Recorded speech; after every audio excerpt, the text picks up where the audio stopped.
Are you ready to learn how to successfully hire your first virtual assistant? If this is your first time on my channel, my name is Lai, and I run a virtual assistant agency here in the Philippines named 2XU, and I post videos every Sunday and Thursday on how to work from home and how to have a business from home. So make sure to hit the subscribe button right there so you don't miss any of my videos. So there's going to be 3 different stages that I'm going to walk you guys through. The first one is knowing what to delegate. The second is how to delegate. And basically 3 is who to delegate it to.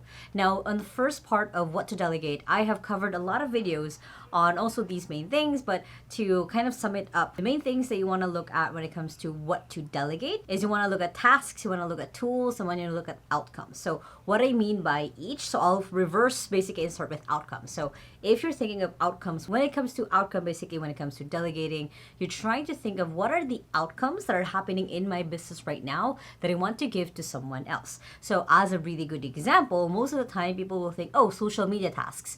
But what is the outcome that you're trying to give to that assistant?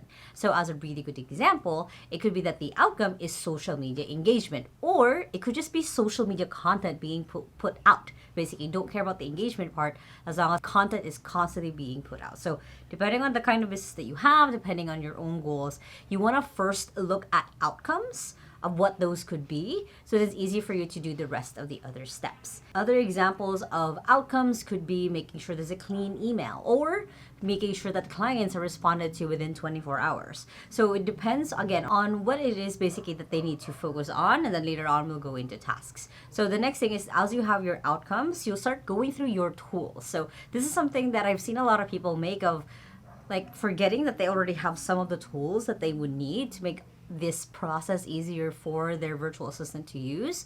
So go over and look at the list of subscriptions they might have, tools that you're using from day to day, that again, you will need to start slowly then delegating to your assistant to run and to manage. It doesn't have to be you. Can be your assistant focusing on that outcome. Now the last part is tasks. So on the task side, I put it last because I always talk about the Pareto principle when it comes to delegating tasks effectively. What I mean by this is, if you've heard of the Pareto principle before, in average, out of the 10 things that you're doing right now every single day, 2 of them are actually bringing in the most results. The rest still need to get done, and that's kind of where your sweet spot is on the tasks that you want to delegate. So it could be that you're delegating a whole outcome to your virtual assistant, or you're starting out with tasks. That's kind of a good range of the ways that you can basically delegate to your assistant. So it's basically a good way for you to look at, as you might start your assistant on tasks, but you know the eventual outcomes that they'll be focusing on or they'll be working on. So that's kind of a good kind of run through between the two, is they might start with tasks, but they have an ultimate outcome later on. The next thing is the how to delegate. So in how to delegate, there's going to be 4 things I want to go over. So the first one is just having a good task and project tracker, again, for your assistant to be able to start going through as well. If you already have this as a tool, you don't have to get a new one. So for us at TOXU, we just use Notion. And if you want to sign up for Notion, by the way, feel free to use my link, lianlai.com/Notion, because that'll get a little bit towards me. It'll help me continue on this channel, basically. And you're essentially making sure that there's a way that you and your assistant can sync and work on different projects and tasks together. So that is part in how to delegate, but because that's where you capture the things you delegate to them. Next is you want to start thinking about the WOW method. Now, what the WOW method is something that my co-founder and I at 2XU came up with. When you're delegating a task, you think of wowing them. So what it is the first part is a why. Of why is this a task that needs to be delegated, either to take it off of your plate, either it is the context of why this task exists or this outcome exists.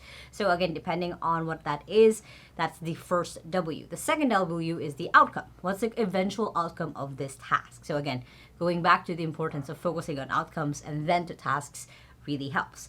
And then the last W is the who. Who is responsible for this, and what are basically other resources that they would need to succeed. So that's basically the WOW method. So for example, when I'm delegating a task to my assistant, I think of WOW. So for example, for the task of creating social media posts for my Instagram or my LinkedIn, the first W of why is because this helps me with my goal of basically growing my YouTube, my Instagram, everywhere else. The outcome is for a really good quality post that's posted on Instagram and LinkedIn that's easily shareable to other people.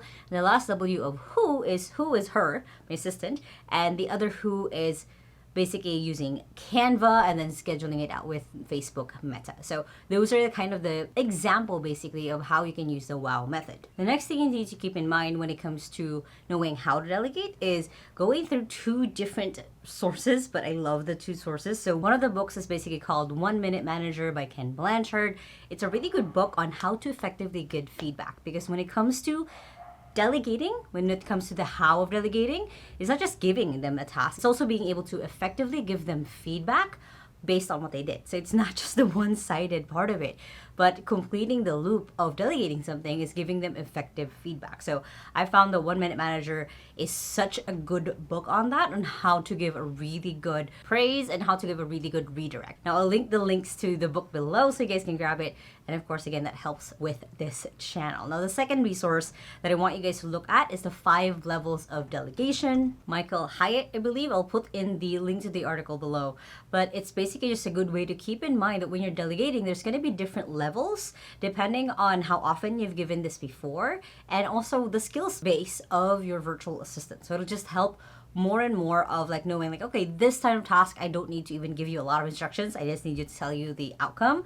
And this is a new task, so I'm probably going to be starting from scratch of walking you through how to do this. So it really depends on, again, your relationship, the skills of the EA, and also if you've given this task to them before. I found that combining the 1 Minute Manager and the 5 levels of delegation is really best, because you get really good results when it comes to just giving your EA the clarity, or your VA the clarity of what it is that they're supposed to be working on. And lastly, on the how to delegate, you need to start creating your job description and your skills test. Now, both, again, go hand in hand. But the job description, and you can use ChatGPT to write it, is grabbing all the list of the outcomes and the tasks that you want your EA or your VA to work on. Even with a list of tools, you can throw it into ChatGPT and ask it to create a good job description for you that you can then either show to friends later on or post into different job sites. You also really need a really good skills test. So what a skills test is depending on the task or outcome that your VA is going to be working on, you need to have a way that you can actually test them. So it could be a quick graphic test. It could be a quick writing test that doesn't have to be more than 300 words, for example, to see if they can be a match to who it is that you need. So again, depending on the test, again, you can ask ChatGPT to go ahead and create that for you, but you can go ahead and just find different ways that you can see their skills if it actually matches to who it is that you need. Now on the last stage of who to delegate. So we've gone through what to delegate, how to delegate, and now who to delegate to. So here's we'll focus a little bit more on the hiring process. But the first part is you want to go through and create a list of the personality types that you work really well with, or the personality types that you know complement yours. So for example, for me, I can be a mix of a big ideas person and also very, very minute details. So for my assistant, I needed her to be somewhere in the middle to balance me on both. So then anytime they have a big idea, she breaks it down, and every time I'm down to my small things, she helps me back up basically so she can know what I'm working on. So just look at the personality types of people you worked with before, or again, personality types that complements you, because that will help you on your search to not just have someone who's really good on skills wise, but could someone you can build a work relationship with. Next is you want to go ahead and decide if you want someone who would be just a freelancer or full-time. Now, depending on that outcome and task list that you came up with, it could be that they're really full-time because you really need someone in your business like that. Or it could be that they're also just part-time or a freelancer just because you need them to just be specialized skills. Now, I've talked about this before on this channel a lot, where I would prefer that you start with your EA being full-time. Even though it doesn't feel like they have a lot of work to do, it's still important that you get to the point where you are freeing yourself up. Because right now, you think there's not enough work for a full-time person. There probably is. There's just like, for you, it's just so automatic that you don't even think about it. So start looking at, again, your day-to-day, week-to-week tasks to fill up a full-time person's time. And even if you don't think it will, you'll get to the point where it will, because you start just delegating things as you get used to working with your assistant. When it comes to hiring freelancers, again, it might be just for the specialized tasks that you need to get done in your business anyway. And lastly, when it comes to where to hire, I'll have a lot of different recommendations for you guys. The first one is through referrals. Now, this is something I strongly suggest if past, business partners of yours already hired a VA before, maybe they can, if they're not working with that VA anymore, maybe you can have them on. The reason why I prefer referrals a little bit is because then they're kind of vetted already. They've kind of gone through the fire of working with someone else, and that someone else now recommends them. So it's a little easier kind of build way of, if you're a first timer on hiring a virtual assistant, that might be the best. The second is Facebook groups. There's a ton of virtual assistant Facebook groups out there. You do have to be a little bit careful and a little bit more picky because you are opening your business up basically for everyone else to see what you're about.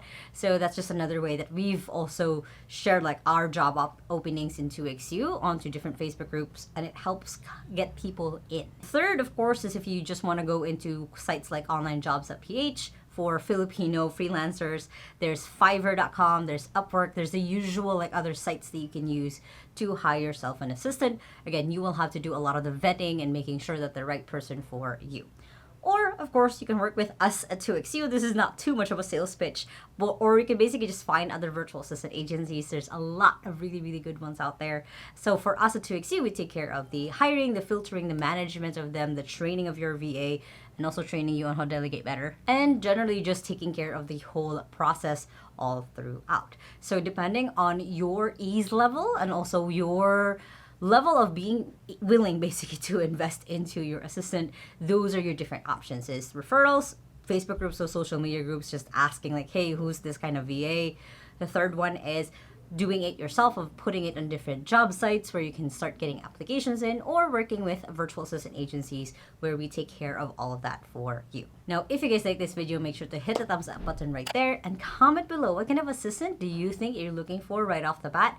I would love to know. And by the way, the link to book a call with me or for one of our associates into XU is going to be in the description below as well.